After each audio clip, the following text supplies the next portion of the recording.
Hi, everybody. I am your friendly neighborhood were-husky chaos goddess, Silver Goddess, and I thought I would try this YouTubing thing, going live on YouTube thing again. It is 9 till midnight my time. I am in the Seattleite area. Um, yeah. So the first time I tried it was months ago when I first started out, and things were crazy. They were very crazy. But I was new. I was still learning how things worked. I have now been doing a only live streaming, and no other kind of content creation for 9 months now. And I figured it's time to pull up my big girl panties and try this again. So that is what I am doing. I normally have a chat box where you see my hand right here, but I forgot about adding that. So what I will do is I'll pay attention to chat and make sure I reply to you guys as much and as often as I can. I really don't have... This was FAFO Friday, and still is, for the next 8 minutes. And what I normally do on FAFO Friday is called Fuck Around and Fight Out Friday. And you see playtest on the front card because I normally playtest people's games. But I don't think that that's going to be this FAFO Friday. I think this FAFO Friday is for me to fuck around and find out. And we're doing a playtest of this stream and see how well it does. I usually do about 4 hours at the bare minimum over on Twitch. But because I'm here on YouTube, I actually know that you guys prefer shorter content. So I think what I'm going to start doing is for the days that I simply can't be bothered to do 4 hours or more, or my usual 24-hour, 48-hour, or 42-hour streams, what have you. I will come over here for the short form stuff. But I just wanted to get on and introduce myself and say hello. How art thou?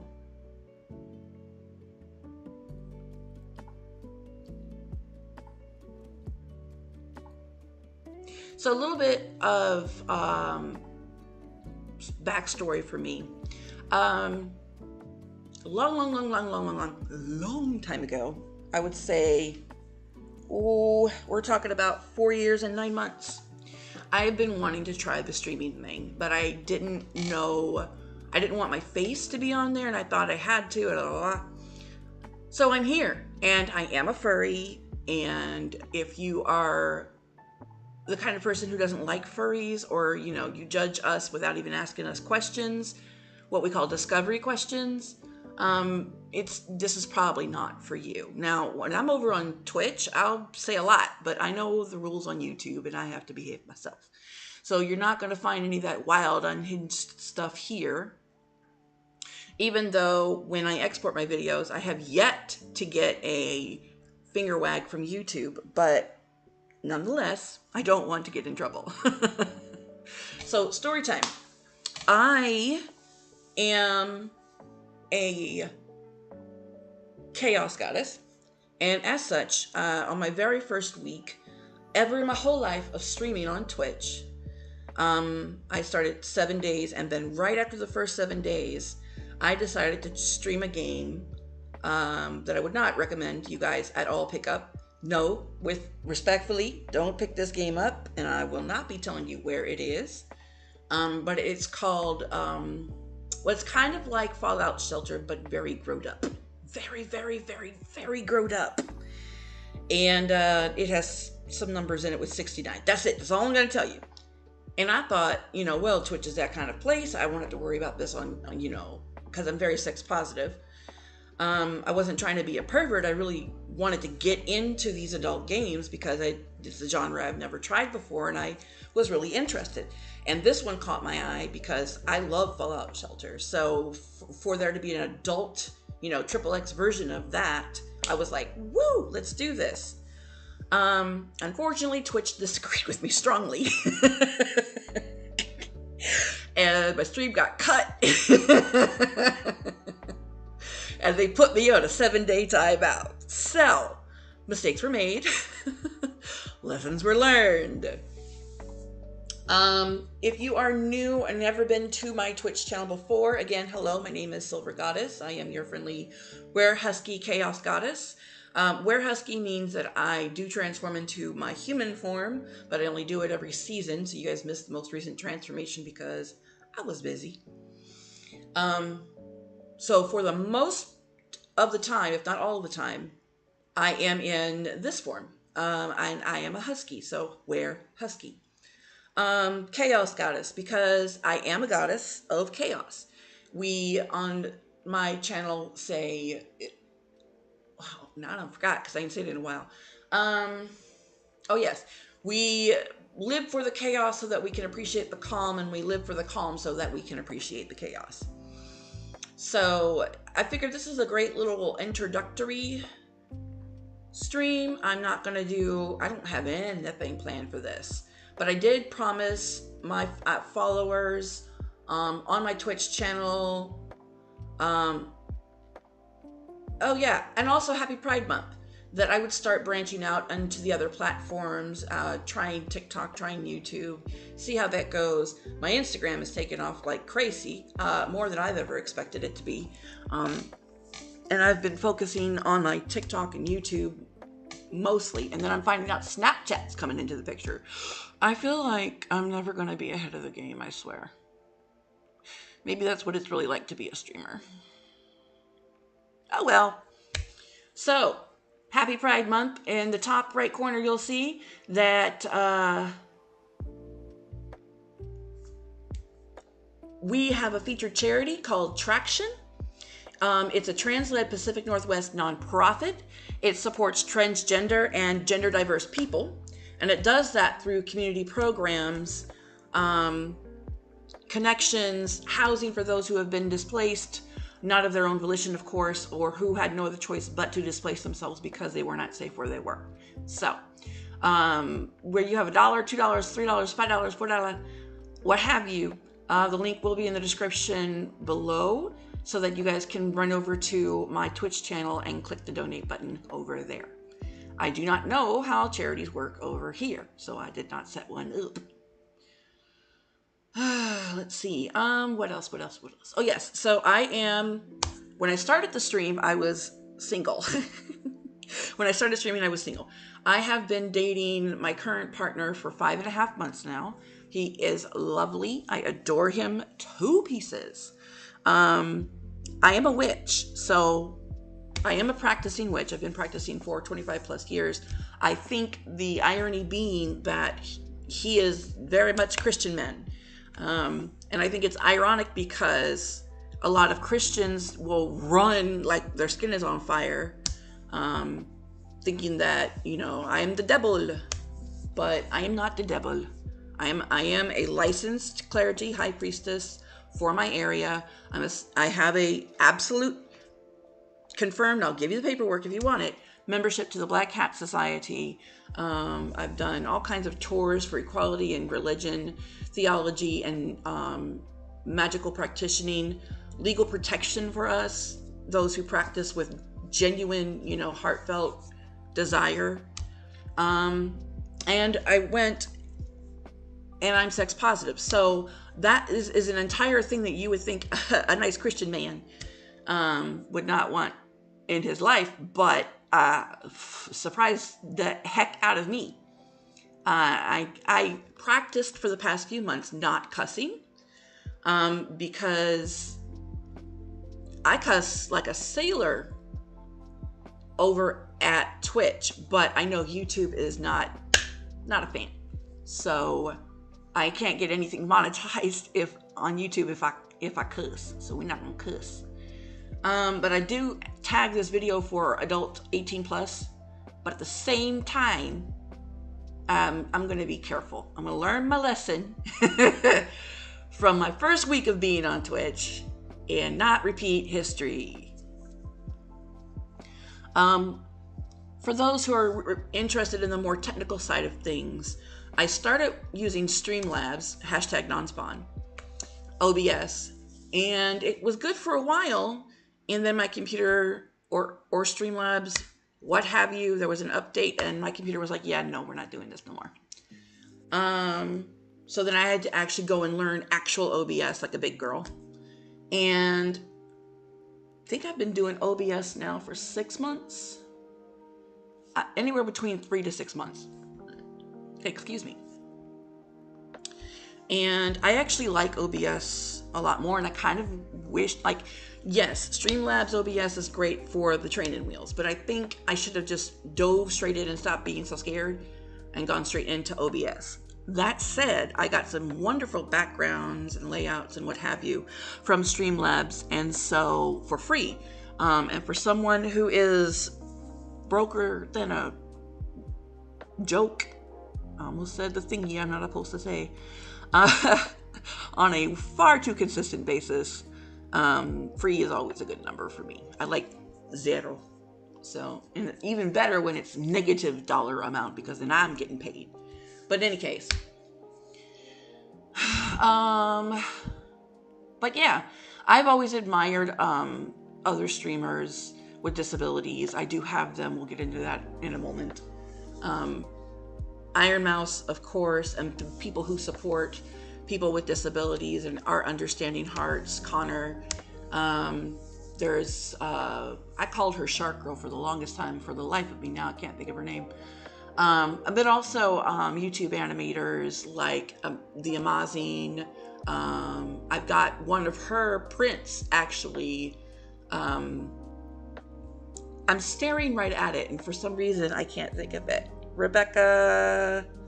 Oh heck! Watch me have to look it up because I can't. My brain don't want to function at midnight. Param. Thank blessed goddess. Yes, Rebecca Param, Illymation, Domix, Swoozy. Honestly, I haven't seen any Swoozy content, and I can't remember when. I'm a big SCP fan. I've been binging them for like a whole week.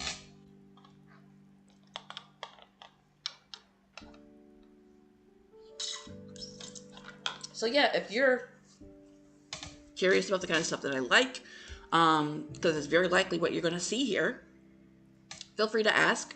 Drop a comment in the chat or below after the stream is ended. Because I want to have a conversation with you guys. I want to get to know you guys. I say it on my Twitch channel all the time. This is a community, and I'm here for you guys just as much as you're here for me. So, codependency. Okay, so mental health. This month is Men's Mental Health Awareness Month. Congratulations, all men, for getting a month.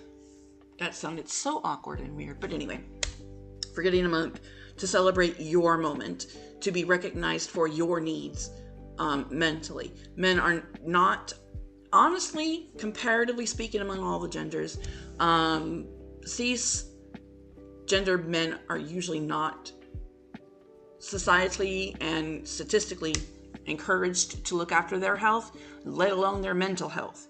So them having a mental health month is extremely important. And pardon me, I am drinking soda, and so it's making me burp. And I have a son who is now a man, and he's a very, very young man, but he's a man. And I want him to be supported in his mental health as well. So my pup, my little boy, his nickname, I call him in the family Monkey Boy. I didn't realize how racist that was until my parents pulled me aside and was like, okay, you know that's racist, right? I'm like, oh shit, I totally forgot. I'm so sorry. I tell you, light skin privileges just right over my head. That plus ADHD. I have been married once. I've been engaged 3 times. Yeah, and of the 3, only 1 stuck, and not really that much because now I'm divorced.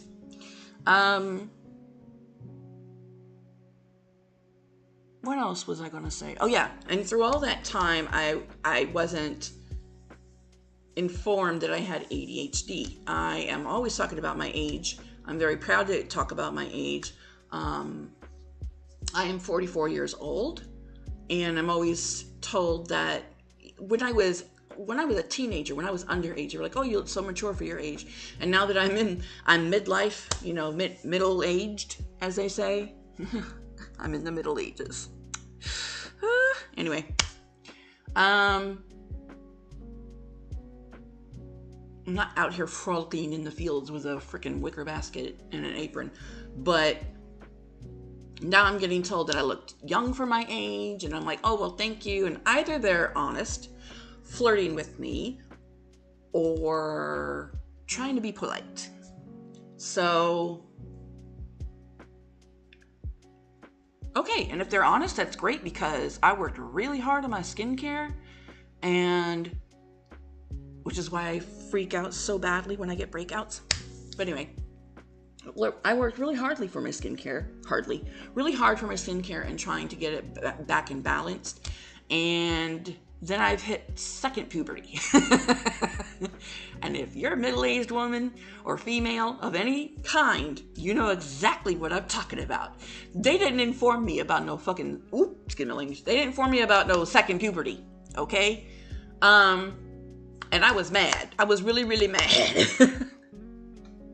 So as I was rounding 40, 41, 42, I started getting breakouts along my jawline. So for those who don't know, breakouts along your jawline, those are hormonal. Jawline, maybe the top of your neck, all that. Hormonal. So when second puberty hit, I knew that's what it was. I didn't like it, still don't appreciate it. And I used to really get these gigantic, painful cysts. And I said, you know what? Screw this. And I went and did a lot of research. I went to my dermatologist. I asked, this, that, and the other thing. Because I have eczema, and I have a very severe form of it, so that if I don't have the most severe form, but I do have a form that is severe, so that if I sweat, or if I go swimming, or if I am moist in the creases and cracks of my body, I'm gonna share some more information about that too. Good grief. Then I start getting welts and rashes. I'm gonna show you in a minute. See, there's a lot of cracks and crevices for liquids to get in and sit, and this is not like a joke here, okay? I cannot get wet. It cannot happen. I cannot allow it at all. So, but as I was saying, so I found out I have combination skin, and then I learned about Grand Active retinol. And when I had the money, honey, I was doing all of that, okay? I don't have the money anymore. Even, I think it's called The Original or something like that. That was the company I was getting mine from. It was really good, but I can't even afford that right now. So we're working with soap, water, and some moisturizer, and umbrella and sunscreen. That's our skincare right now.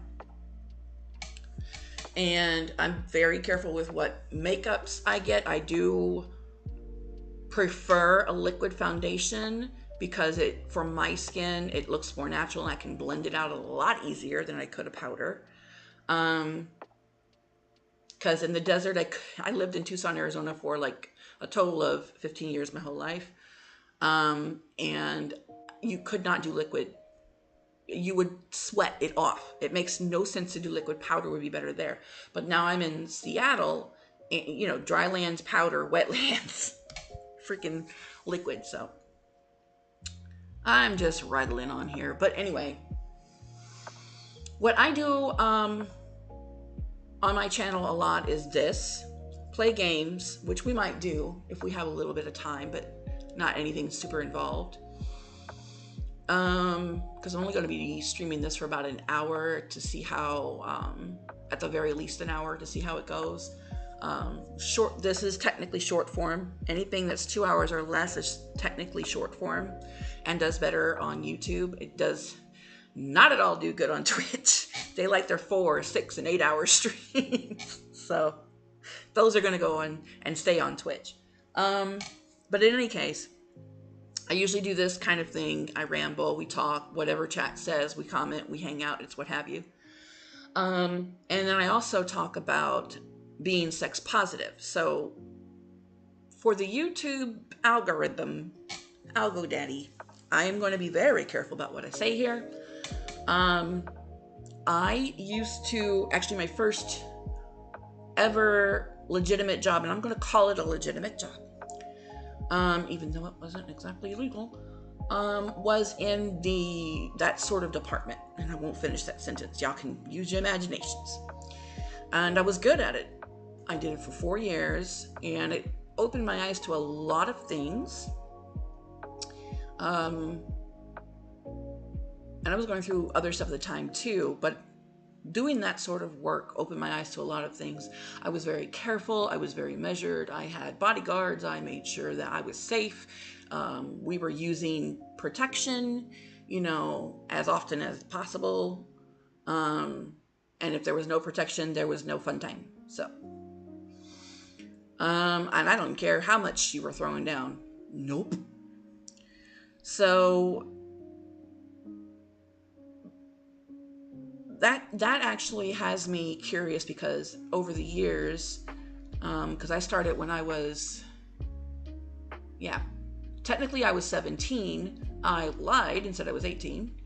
But again, there's a whole other story for that we'll go into another day.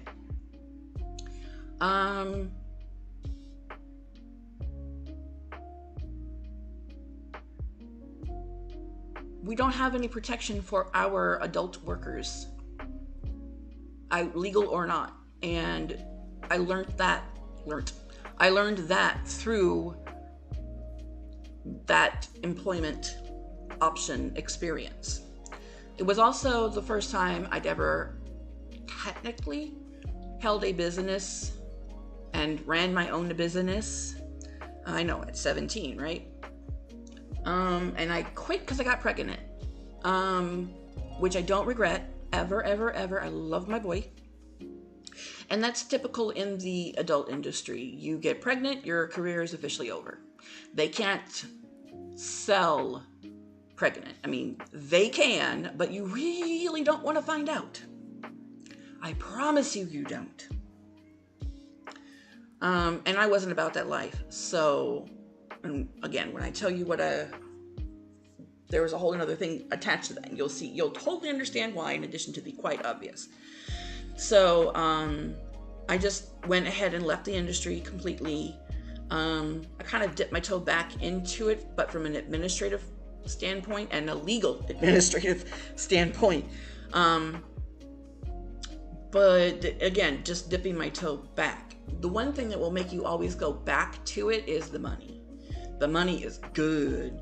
The money is fantastic. I could pay my whole bills and have shopping money left over and all that stuff in like a month of working for a whole year. Girl, honey, when I tell you, I'm not promoting it. I'm not promoting it, but I'm telling you the money will definitely keep you on the hook. But I had a kid now, and so I had to think about other stuff. So I had to shake that.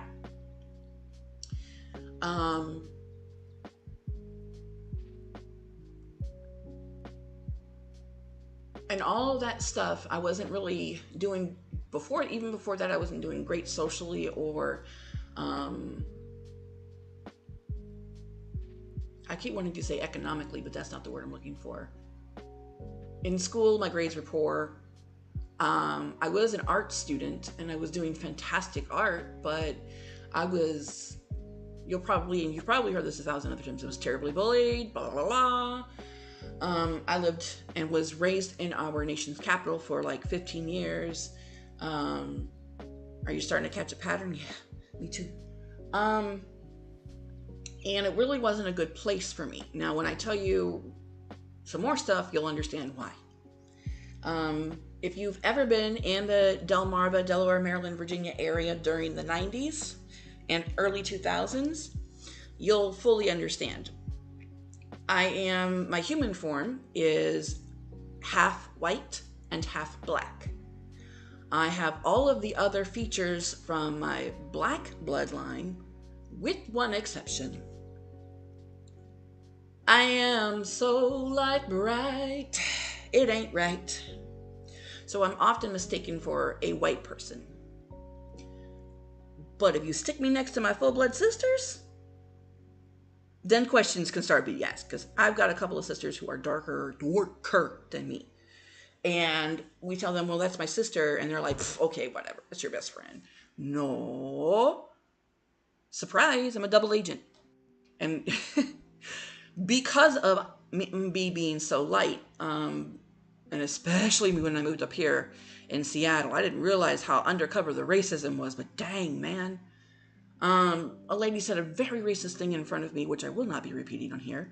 And she didn't know my ethnic background at all. She just came out of her mouth with it, but you could tell that she knew what she was saying was not okay, because she did it in that way where she kind of partially covers her mouth. She kind of shrieks down, her shoulders go about a little close to her ears, that kind of motion.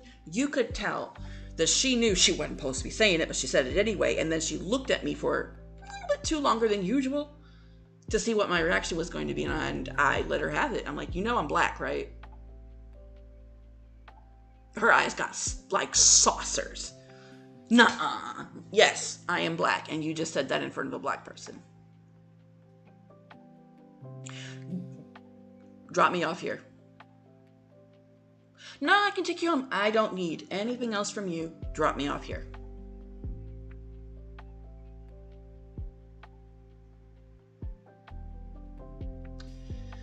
Now, I didn't say it quite so nicely. But that was a sum-uppins. Just drop me off here, and you have the best day that you deserve. Okay? Okay. Bless your little heart. And they do that all the time. So being a double agent in that regard it's an MRFer. It's an MRFer for sure. I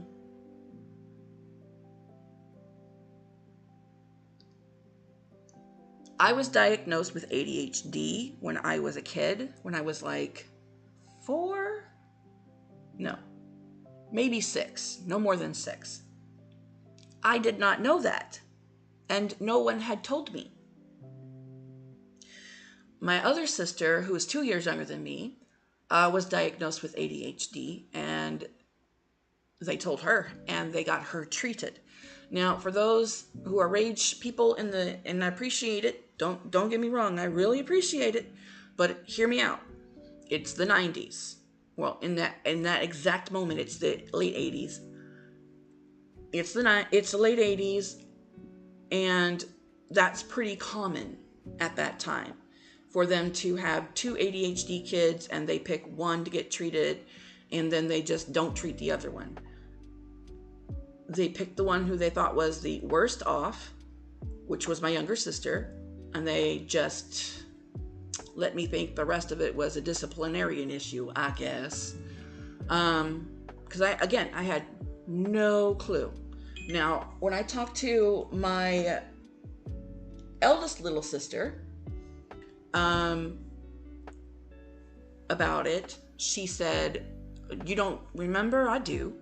I'm like, "No, I don't remember. I have ADHD. I don't remember." She was like, "Yeah, I remember. Mom and Dad had told you that, or had gotten you diagnosed and everything, but they could only afford one, so they treated our other sister and then didn't get you treated." I'm like, so all these years I'm thinking I'm the problem. I need to have, I'm the problem child. I'm the black sheep with purple polka dots. I used to say that all the time. If I just did this, if I just did that, all of that was something I couldn't actually help, and they knew it. Well, why'd you have to go there? So we ended that conversation really quickly. Called my dad to ask him about it. I didn't get an answer. Still haven't gotten an answer. And this whole conversation right here, the grown-up conversation, started because a year and a half ago, well, no, 2.5 years ago, my, at the time, boyfriend, now ex, suggested that I should restart therapy again. Brilliant idea. But he only told me that so he didn't have to deal with my emotions, which, again, is another story altogether. He thought I was going to go in there, have a couple of sessions, get it out of my system, and that be it. That's not how therapy works. Dip, wad. Anyway, freaking Hoboken. But anyway, so after about a year of therapy and a lot of talking with my therapist, she said, I think you should test for ADHD. I think you have ADHD. I'm like, no. That's my sister. That's not me. I'm just wacky. I think we're going to test you for ADHD. I'm like, okay, cool. And when it comes out clear, I told you so. Or didn't come out clear.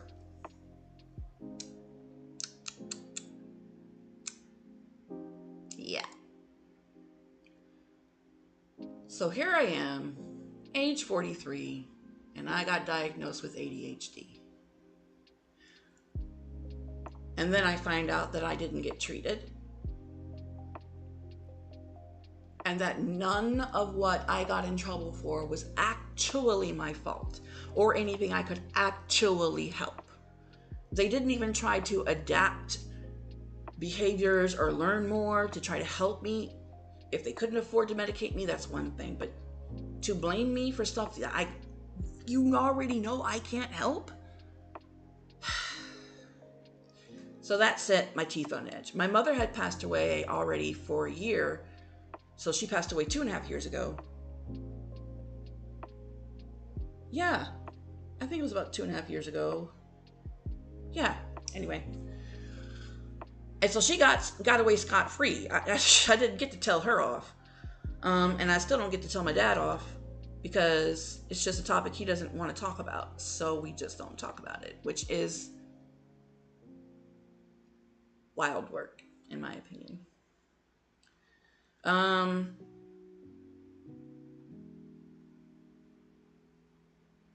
So I for the past year and a half, I've been kind of adapting with trying to, what works for me, cognitive therapy, what prescription therapy, what works for me, and I'm actually finally getting to a point to where I can see the changes now.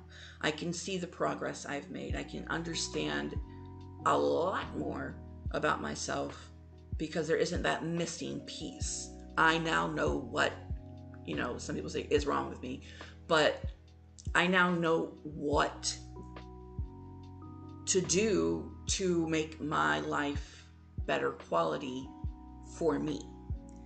I know what I need. I know what I will do. I know what I won't do. And I could have, and I'm not going to pretend like I'm not. I'm angry. I'm very angry. And I'm hurt. More than anything, I'm hurt. I could have had that early on in my life, and my life would have been entirely different. But that's not what happened. And I've accepted that. Does not mean I cannot be hurt. Both can be true.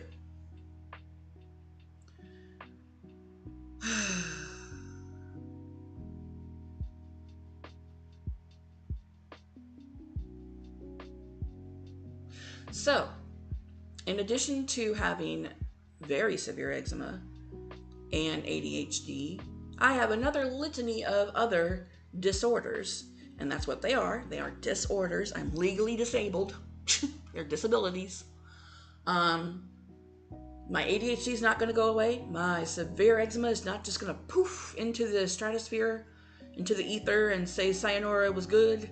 Okay, those are with me. I have CPTSD, RBTSD, race-based traumatic distress syndrome.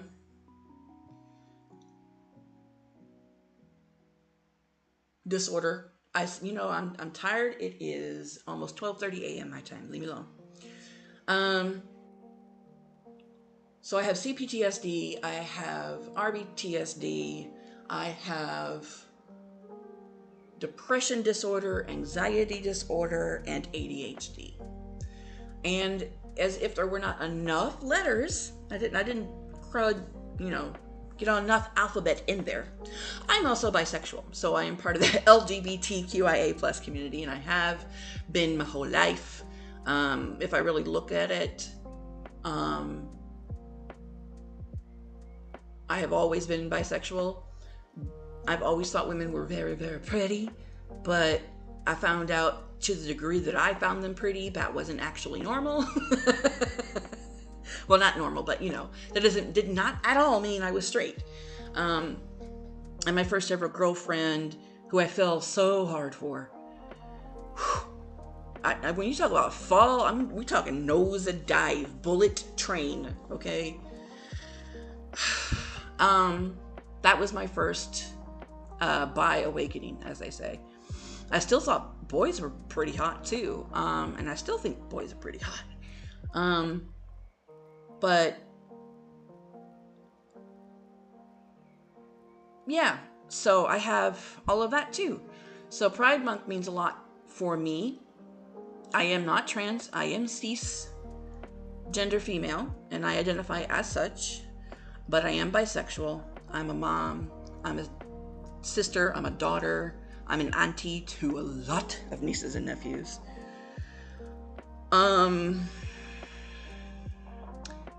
I was a wife. I am an ex. And I am a girlfriend. And I am disabled. And I am funny. And I am chunky. You want to call me fat? Call me fat. It's fine. It took me at least 2 decades to be okay with hearing that word. So now if someone says, oh, you're fat, and what? You're rude. Go find some place to be where other rude people can join your kind. Go join your kind. But I'm funny. I am a very caring, according to my boyfriend, I have a gigantic heart. I do care. So I volunteer a lot in my community where I can. I've learned very, very swiftly in my community how visible, how much visible is too visible to impede my own safety, peace of mind. I can still volunteer, but I don't have to be so out there and visible about it. They wanted to shut me up, but I just didn't. I still do what I do. I do my advocacy for Black History Month. I do my advocacy for Women's History Month. I do my advocacy for Women's Mental Health Month, Men's Mental Health Month, and now Pride. My family is 4 generations veterans, so Memorial Day and the 4th of July are big deals in my family. My mother is the first female veteran in our entire line. My 2 sisters followed, and I have a niece and a nephew who are going in as well. And my grandfather was World War II. And I am actually a descendant of the Dalton gang family on my mother's side. And I say this with a tone of pride because I was not a descendant of the brothers who were doing the illegal stuff. I am a descendant of their brother who was the sheriff that kept having to arrest them. So, Keith Habersberger, you are not the only one with a famous ancestor.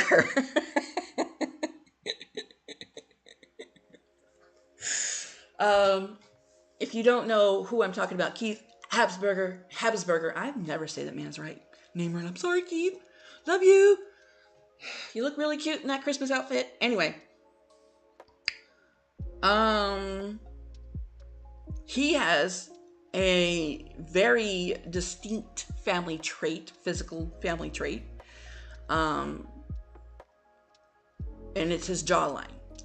And when I say that, my Historia junkies, my history junkies in the chat and or watching this video post already know where I'm headed with this.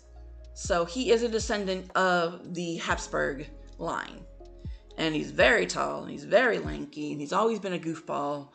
And he talks about it as his way of coping with all the crap he had to deal with when he was a kid. But he's just a great guy. And when I found out that he was part of the Habsburg line, and he already knew that because, I mean, it's in his name, Habsburger. I mean, and a jawline like that, pretty damn obvious.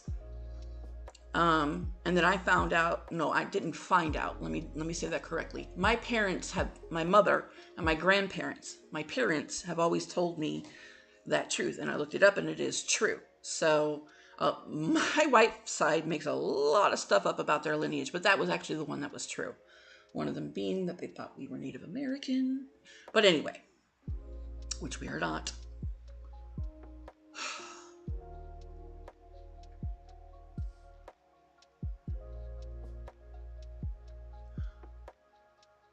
But yeah, I try to do advocacy wherever I can.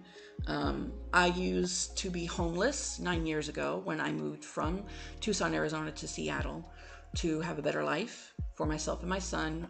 Once it was official and decided that my ex-husband, now ex-husband, but husband at the time, and I were going to split up and get a divorce, I said, okay, well, my kid wants to do this thing with computers, and all the computer people used to be in Arizona back in the day when AOL was a big thing, and then they moved up to Seattle. So I said, well, staying here isn't really going to do him any good. Let me just go ahead and move him up to Seattle.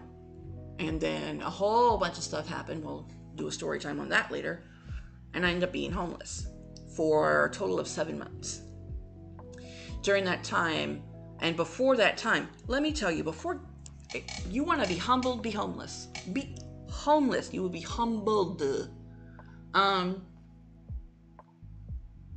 wasn't on the street for much longer than maybe 2 weeks.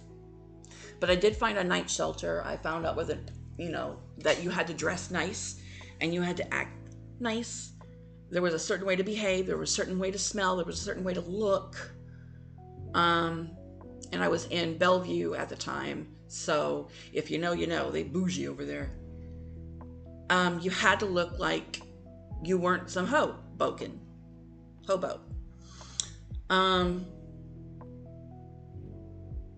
But I went to the night shelter every night. I cleaned up. I washed up with wet wipes, all that stuff. We had pulled out our mattresses. We made our beds every night, and then we got up in the morning and we unmade our beds and we put everything away. And we got oatmeal breakfast and coffee, and we were encouraged to take some extras, snack bars. Oh my gosh, I got so sick of Nature Valley. I cannot tell you. I mean, I'm glad I had them. Do not get me wrong. I would have starved. But we ate so much oatmeal in Nature Valley that I couldn't stand to stare at another Nature Valley bar for weeks on end after I had got housed. So I know what it's like to not have, period. I know what it's like to come from living in the foothills in Tucson, Arizona, again, you know, to having nothing and the rug completely pulled out from under you after literally decades of holding your own because no one else would.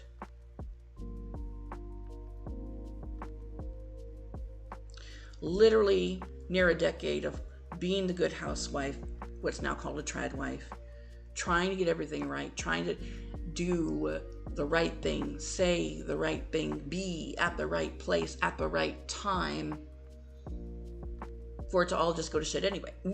Crap anyway, excuse me.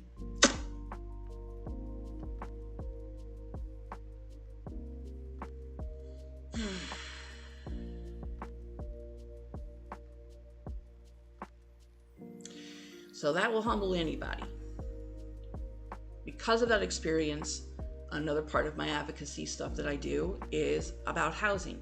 Seattle had a huge, and still does have a huge housing crisis going on when I arrived here in 2017. So me being homeless, and it was not my fault, by the way, I would admit it. I promise you I would. Me being homeless came at the exact peak, and I haven't checked up on it yet, but the exact peak rise of the homelessness problem in Seattle. So I didn't know that. They hid it very well in the brochures, let me tell you.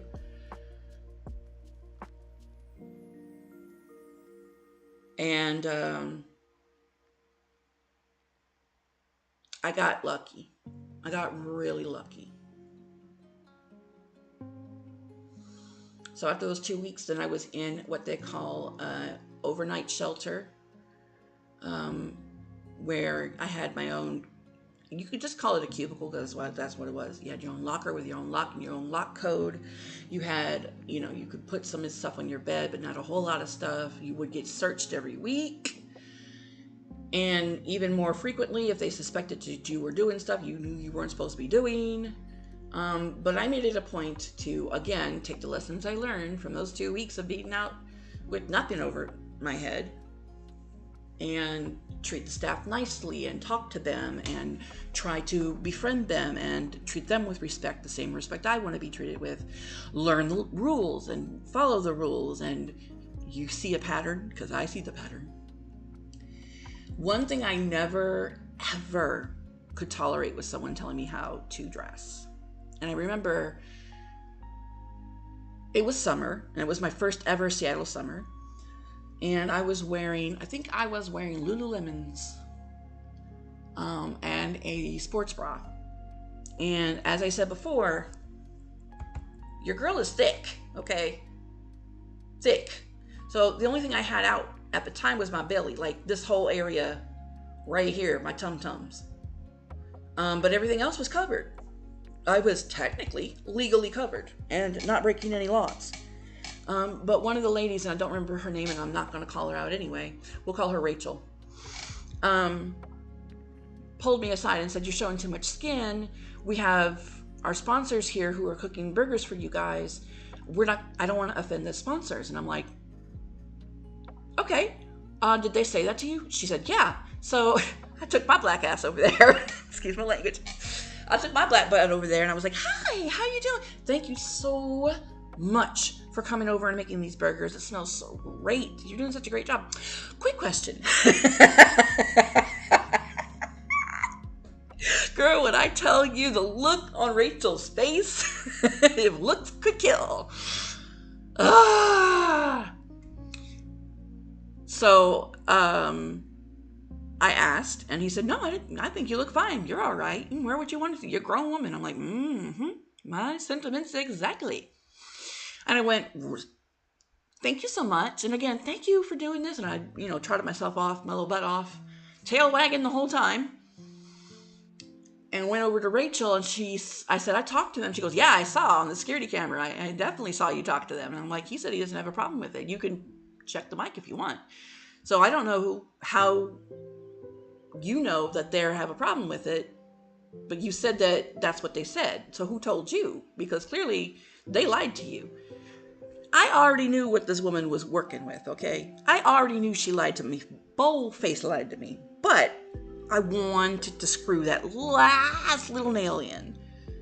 And then she decided to hand me, "Oh, well, we have a dress code, and if you don't like it, you can go." And I was like, I read what I signed. I always read what I sign. I'm an educated, college-educated woman, and I know you're supposed to read everything before you sign it. I don't just sign, okay?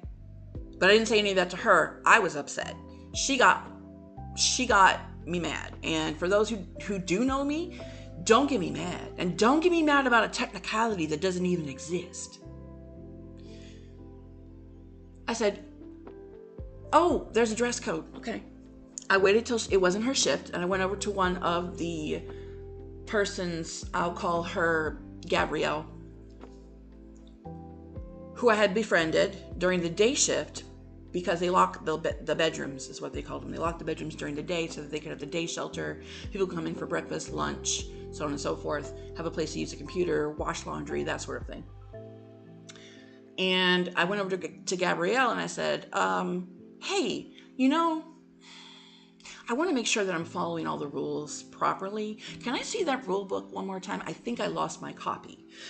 Or it's in the room and I can't go get it. Either way, is there a spare? She goes, oh yeah, I have it. She walked right over, handed it to me. There was no such thing as a dress code in that thing. Your girl was alight, fired up, ready to cook a barbecue, okay?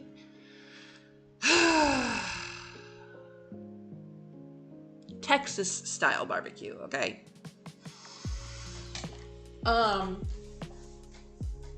And I said, okay, all right.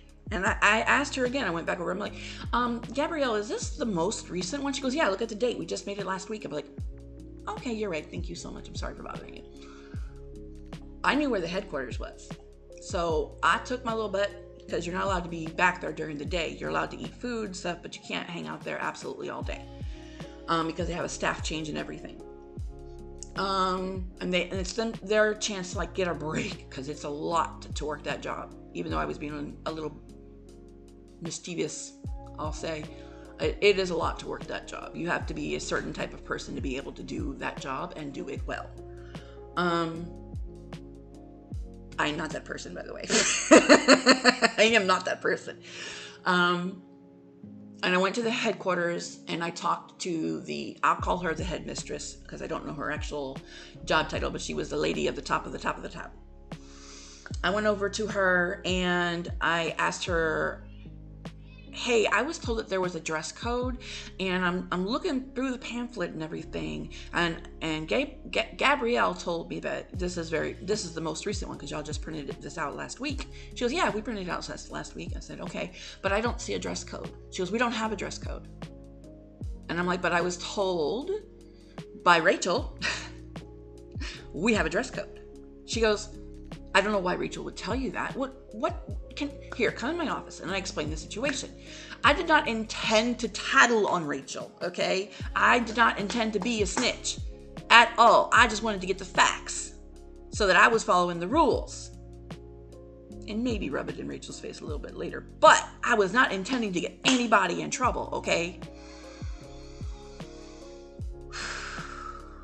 But I explained what happened. She goes, don't worry about it. I'll take care of it. Now, here's the thing. Yes, I'm a black woman, but I have very, very, very, very, very light skin. I do not register immediately as a black woman upon first look. Rachel is a black woman. You would think that I'd back her up, but my parents taught me something long time ago. When you're wrong, you're wrong. And she was wrong. I wasn't doing it to be classist or racist or colorist or anything. She was wrong. She was in a position of power. Hold on, my cat. Yes, ma'am? One moment, I have to help my cat.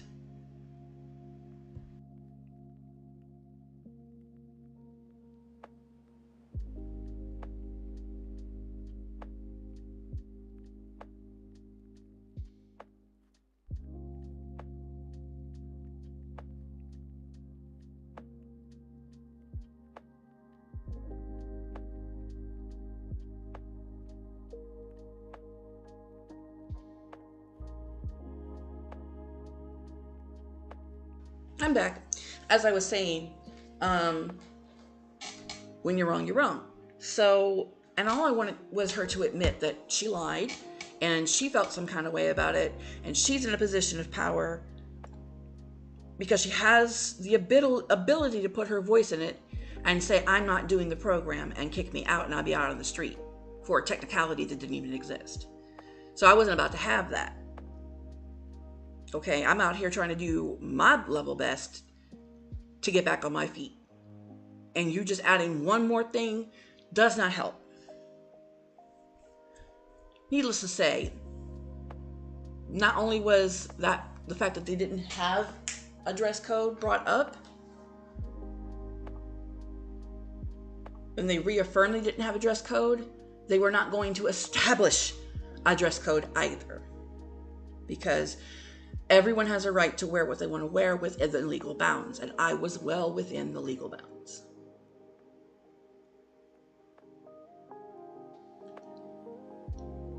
I think it's called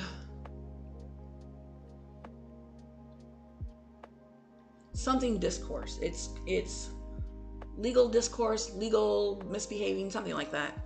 I can't remember the phrase. It was a 2019, 2020 phrase that people were like, we're going to riot, but we're going to be very within the rules when we do it. Very Martin Luther King of us. And so that's what I did, because I was brought up with those ideals and those principles, and I still hold them. So anytime something wasn't right, I would correct it, but I wouldn't do anything illegal. Another great example of that is when I was helping with the Black Lives Matter 2 movement, and everyone leaves it to Black Lives Matter, but you have to say the whole thing because some people out there are just but anyway. But Black Lives Matter 2 movement, and we were organizing a march in our city, and we had our senator there, who was Hispanic. He identified as Hispanic. They have a new phrase now called Latinx, and I was blasted in a chat one time to tell me don't use that word ever again. It's very offensive. So, okay. I think it's the same case with either Native American or Indian. It really depends on the group of people or individual person you're speaking to as to what you're supposed to say. So, yeah, don't assume. But anyway, so we're sitting there, and we're in front of not sitting, but standing in front of the Starbucks, and he's about to do his speech and everything and commemorate the walk and all that stuff.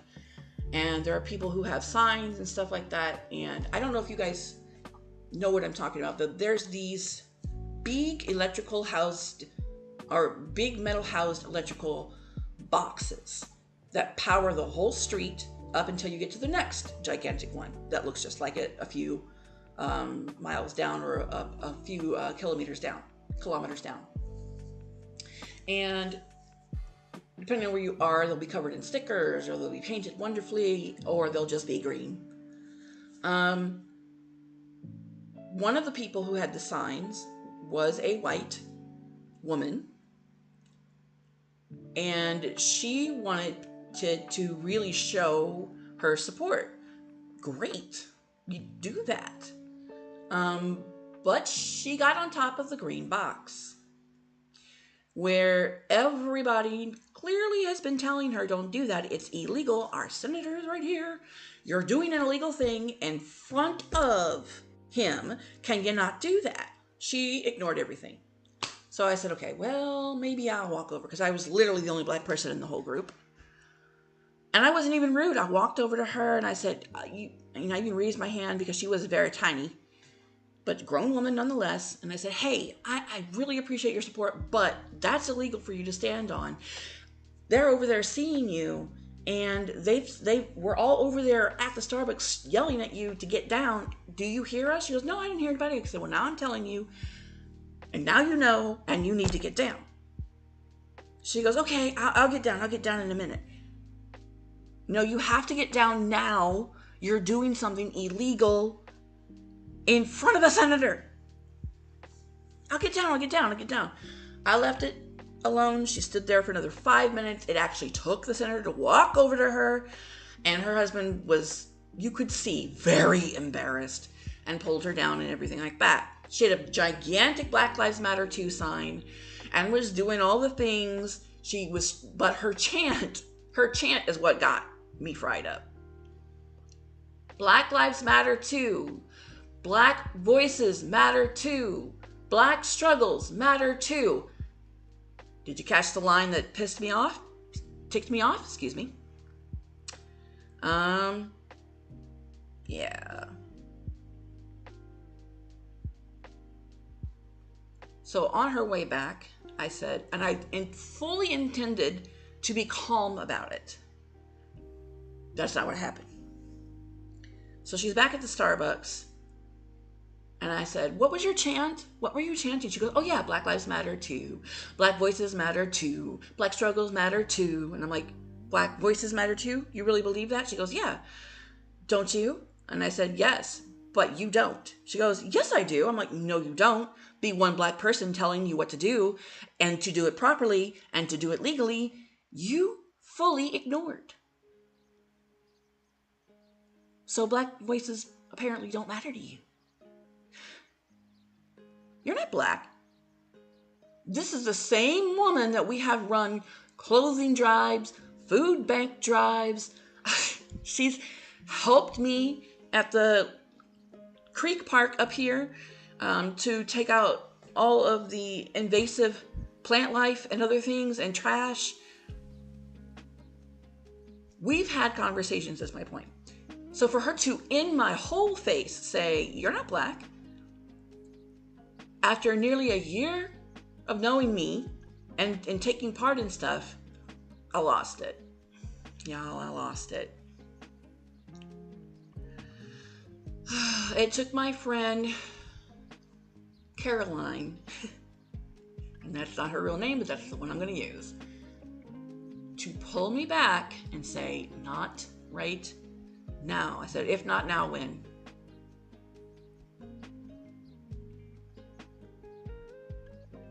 Caroline is a white person. She's bisexual, and she has her whole household is LGBTQI+, which is fantastic. I love it. It's giving allyship. I love it. But on that particular subject, she backed down because she realized she didn't really have a stake in that fight. But she could be an ally by trying to get me calmed down and say, this is, you said your piece. And whether or not she's listened is really up to her. And she was right. On that very note, she was right. So I did. I backed down. But get on me would not have backed down. At all. We're nearing the end of the stream, actually. And I'm used to, on Twitch, they have a thing called Raid Out, where you find someone who is live streaming at that same time, and you put in the chat, raid this person, and everyone votes, yeah, we'll raid that person. I have no idea if YouTube has the same. I don't think so. Like I said, extraordinarily long form content is the hallmark of Twitch, but not so much on YouTube. So I don't think that's really a thing. So I won't be raiding out like I normally do, for those who already know. But I will say there's a lot more stories to come. And sometimes, just sometimes, a goddess needs to run her mouth just so that she can feel normal again. I am taking Vyvanse. I am taking bupropion. I'm taking another booster, I believe. I am taking L-tyrosine, and I am taking vitamin D because I live in Seattle and there is no sun. About 90% of the time for the year. So I go to therapy weekly, and she's even looking at putting me to every 2 weeks pretty soon here, which is nice. But I also want to tell her if I don't need it, or if we put me on 2 weeks and I need to go back to every week, let's do that, because I really want to continue with the progress that I have made. And a good majority of that for these past near 6 months has been because of the boyfriend that I have now. He is a wonderful father. He is a absolutely amazing boyfriend. He's a community worker himself. He volunteers not food bank, but he volunteers for projects in his church and in his community. And he talks about me having a big heart. Shemini Christmas. I don't think there's a planet large enough for his. But we keep each other in check. Don't burn yourself out. Don't get so stressed out about having or not being able to pay the internet bill that you stream, 7 days without break, and then you break. Or if you're on your period this week, okay, honey, go lay down. Okay, he just said it earlier in this week, this past Monday. I was telling him, look, I had a whole thing planned for the stream on Monday, where we do Mystical Magical Monday, and we talk about cryptids and lore and all that stuff. I cannot pull up the motivation to do the stream that I had planned, and I'm upset because I really wanted to do that stream. And he said, and all he said was something my therapist has said time and time again, but it mattered a lot when he said it, because my previous boyfriend did not. In fact, his entire thing was, why are you telling me? I can't do anything about it. Why are you telling me? So for him to go and say, take one thing, one small thing at a time, and do the minimum. You want to stream? Okay. You don't want to stream? Okay. Find the thing with the most minimum effort and do that. And it was thanks to him, and has been thanks to him and just how he is, that I have made so much progress in such a comparatively short amount of time of being in active therapy. So I am extraordinarily grateful. He calls it blessed. I say lucky. And extraordinarily grateful to be blessed/lucky to have him in my life. And I hope it continues that way. I have a kitty. Her name is Zoe. She's going to be 8 years old in August. And I've had her ever since she was 2 months old.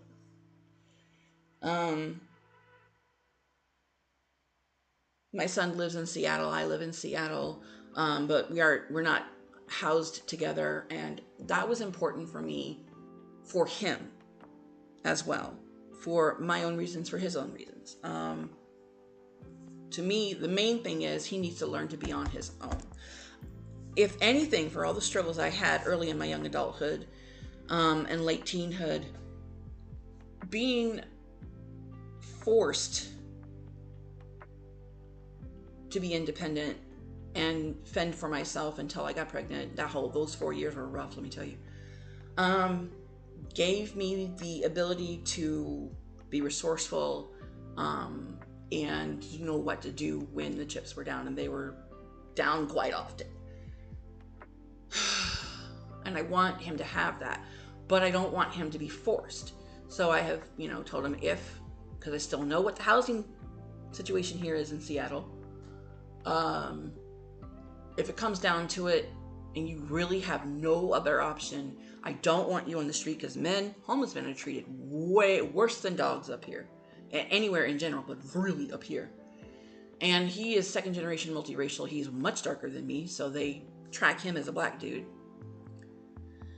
Come home. I don't want you on the street. You did everything you could. All you tried. That's all I ever ask, is that you try your level best. If you need help, you need advice, you don't know what to do, I'm here. I am here, but I want you to try your level best to live on your own and learn how to do that, because that got me through a lot of stuff, and I want you to have that too. So, and he's doing pretty good.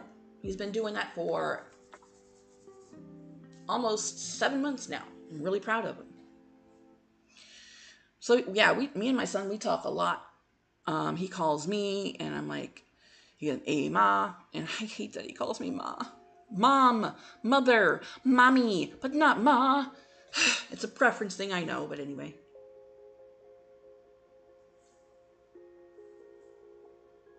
I've been licking my lips so much now, I got skin coming off. Ew. And we talk, and he's trying to start his YouTube channel and do what he likes to do, and he is definitely not going to be a streamer. He's definitely pretty much put that in stone. And he's doing him. If he doesn't know how to do something, he'll ask me, Mom, do you know about this? I'm like, yes or no. We play games together. We have a good relationship, me and my kid. My adult kid.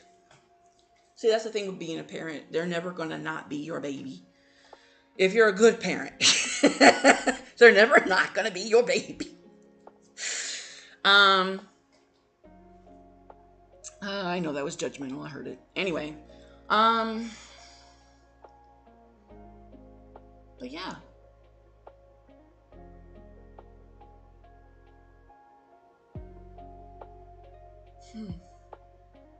Oh, Odd Ones Out. That's another animator I wanted to talk about, or at least mention. So yeah, I'm really into YouTube animators a lot. Illumation, Odd Ones Out, the Tofu guy. I love Tofu guy. He's really into bug Pokemon. Really into. Somebody got to be, because I sure as heck am not. And bugs in general. He talks about it too. And then you've got Amazine, and then you've got Rebecca Parham, and other things that I like. Lily Singh. Oh my gosh. That woman. I followed her 2 years after she started doing the stuff she was doing on her platforms. I think she started YouTube. I think it was YouTube where she started. I could be wrong. Please someone correct me.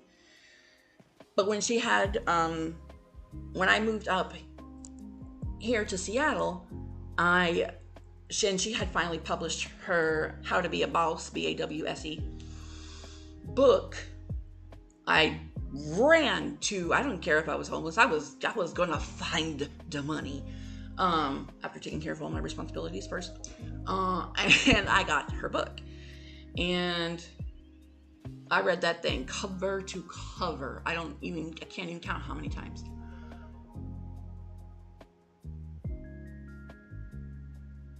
And I probably do have a bit of a parasocial relationship in my head, because she went on one of my other favorite YouTube channels, and the name it escapes me, but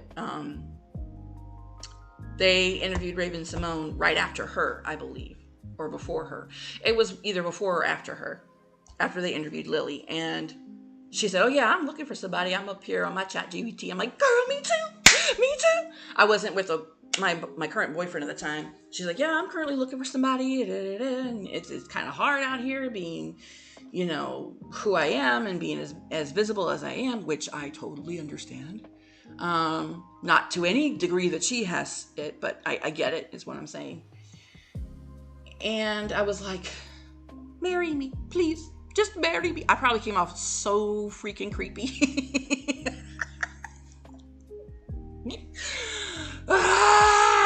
But anyway, but I realized after I sent that comment, I think it was either on her Instagram.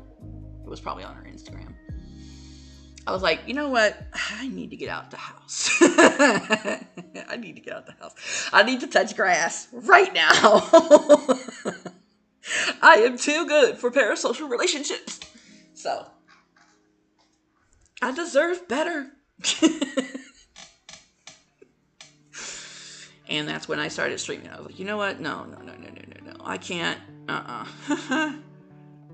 Yeah, we need to get moving here. This is not okay. So yeah, that's how I started streaming, and what I've been through for the most part. I glazed over quite a lot up to this point, and what I'm doing going forward is gaming.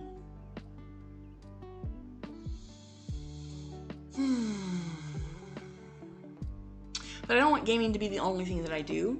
Right now, it's my hard lean, because you do what you know. Every actor, every comedian, every content creator, every artist of any kind always goes from what they know. Frida, for example, she talked about she has always sick, and so she showed that in her work. Frida Kahlo, by the way, and I'm probably not pronouncing that right.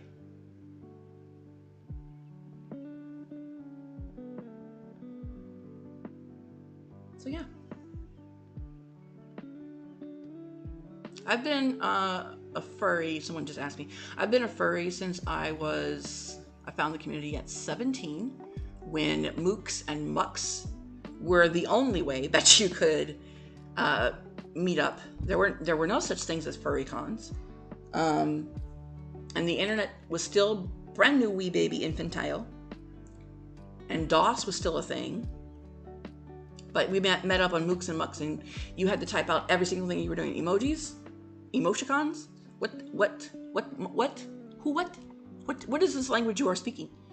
No, we literally, that's where you guys got your emoticons and emojis from. We did it. We did it first.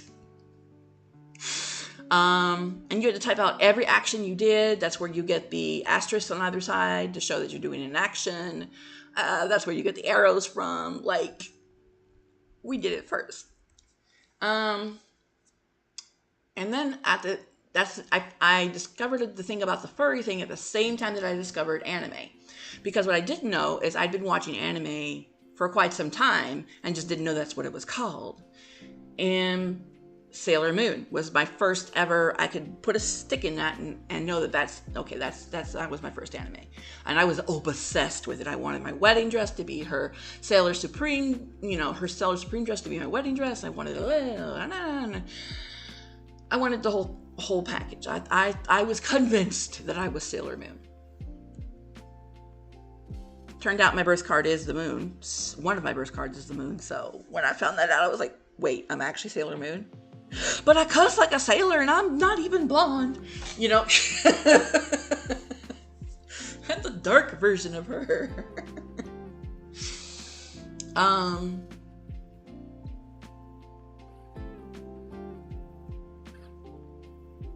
So there was a thing called, I can't remember, Tucson Anime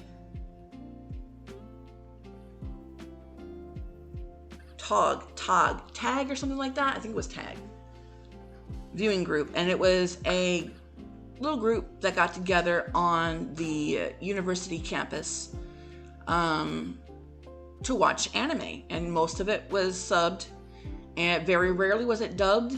And when it was dubbed, boy, did you get make fun of. Because if you said, I like dub, I can read what dub is, they're like, you plebeian. Why? How dare you like dubbed? Like, I can read what it says. Why wouldn't you want to be able to know what they're saying?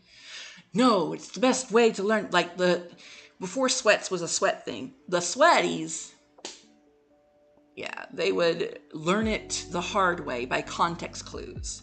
Learn Japanese. I don't want to learn Japanese. I just want to know what the heck you're saying. Okay, I really don't care. Well, it's not properly translated correctly. Okay, I'm glad you know the difference. From the ghetto, I'm glad I know what words look like in the first place.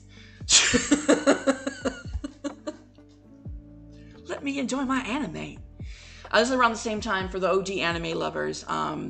Angel Egg was a thing. Dragon Ball Z was a huge thing.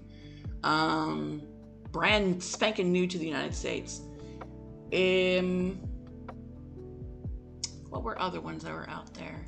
Oh yeah, Pokemon was still, actually, you know what? Technically Pokemon was my first. One of the two was Pokemon and Sailor Moon, but I leaned very hard into the Sailor Moon, and my high school boyfriend, who is now my most recent ex, was really into Pokemon. I remember pouting because he was so into Pokemon. I'm right in front of you, and you're playing Pokemon. Okay. I didn't understand it, so I begged my mom and dad to get me a Nintendo Game Boy, and it wasn't even the one in color, yo. And I was the one you had to get the little light, attach the light to it so you could see. When it was dark, Tamagotchi era kind of stuff, okay? And I played Pokemon so I could understand what the heck an appeal was. What is it about this thing got him so entranced that he can't be part of the relationship with me? Now, obviously, many decades later, I figured it out that it had nothing to do with Pokemon. It was entirely a him problem. But it took me decades to figure that out, okay?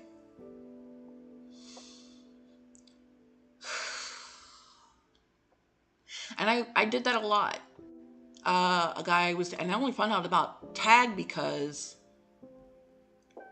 my son's biological father, I was not pregnant at the time, but we were dating, was really into anime. And the boyfriend, my ex-boyfriend before him, was also really into games and anime.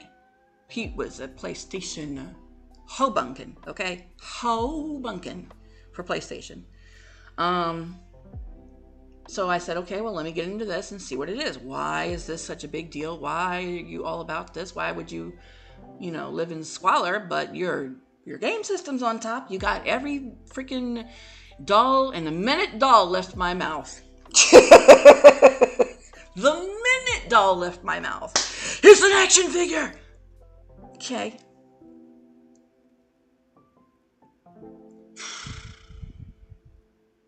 He's now my ex-husband.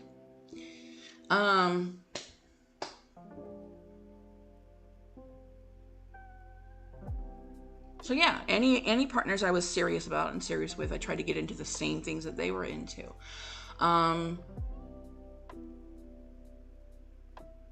While at the same time trying to explore my own interests, but most of it was having to do with being what they were into. And that's usually what broke us up and apart. Because I was so into doing their thing, they were perfectly fine with that. But the minute I wanted to do my own thing, it was a problem. Partner I have now is nowhere near like that. And I thank Goddess every day for him.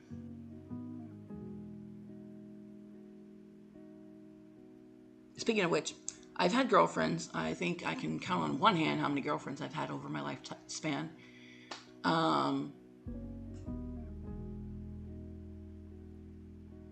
If we're counting amount of times, then that's 2 handfuls. But if we're counting individuals, then yeah, 1 handful. And I still think girls are pretty. I actually have a type. I like the girly girls, not the like prissy girly girls. There's a whole difference. I like the girls, and I like the tomboys. Tomboys get me all the time. Tomboys get me all the time. Now, not butch. Nothing against butches. It's just not what I'm into. But definitely tomboys. Definitely tomboys. But because I'm bisexual, and if you're in the community, you know what I'm talking about, I more often than not end up being with men than I do women. So.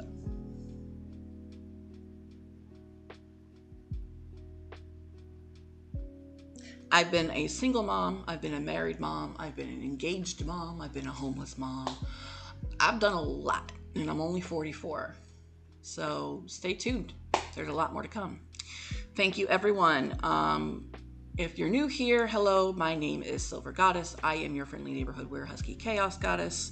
Thank you so much for tuning in, but now I gotta tune out, and I'll see you guys on the next one. Check me out here on Twitch, live. My next live is supposed to be on Sunday.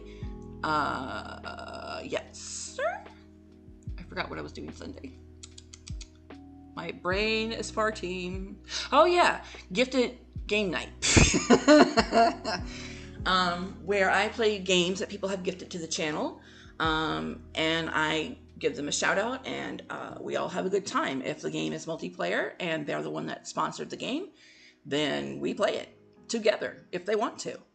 The one I'm playing right now is Cult of the Lamb.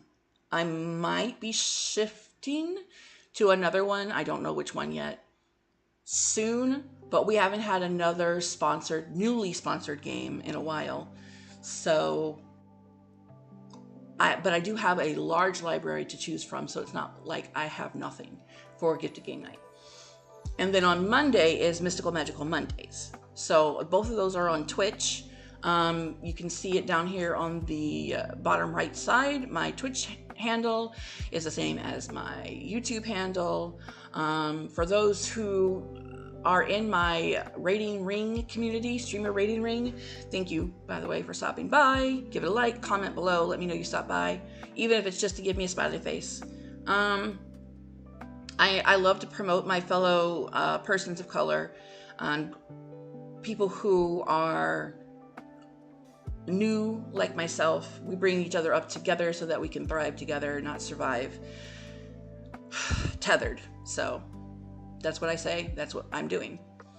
So one of those people happens to be Ace. He is trying to get to 150 followers before December of this year. His stream anniversary is in September. And he is currently, last I checked, he was at 142. So he's trying to get to 150. Follow him. It's free. Costs you literally nothing. If you feel so called to it, follow me here, subscribe here, and then follow me on Twitch. Both are free. What else is free is that if you're on Twitch and you have Amazon Prime gives you one free subscription every month for any streamer you want on Twitch. So it literally costs you nothing to subscribe. And what subscribing gets you is no ads during the stream. And for the 4 to 6 to 8 hour stream, that's a blessing. Okay. I made affiliate, I think, in my first quarter or first 2 months. And I did opt into the ads because your girl got to eat. But I'm telling you, they don't do a lot. It's like 11 cents a month I get, but it's something.